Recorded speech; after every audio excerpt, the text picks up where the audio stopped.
আসসালামু আলাইকুম প্রিয় দর্শক, সবাই কি অবস্থা, কেমন আছেন?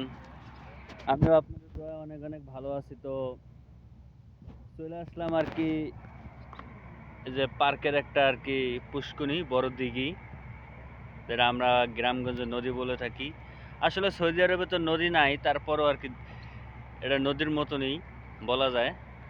তো এই নদীটা আর কি মানে যে এই দিঘিটা আর কি নতুন করছে, সরকারি উদ্যোগে করা হয়েছে, যেটা একটা সৌন্দর্য ঘোরার মতো আর কি। যে পুরোটাই পার্ক, আর এই সাইডে আছে আপনার জগিং করার জন্য রাস্তা।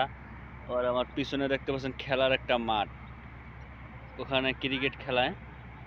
তো আমি আসছি মূলত যে ভিডিওটা নিয়ে, যে এই যে দিঘি আর কি, দিঘির ভিতরে আসলে প্রচুর পরিমাণে মাছ। কিছুদিন আগে এরকম মাছ দেখিনি, পানিটা অপরিষ্কার ছিল, বর্তমানে পানিটা একটু ফ্রেশ আছে।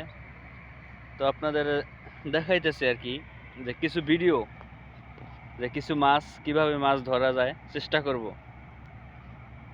চলুন।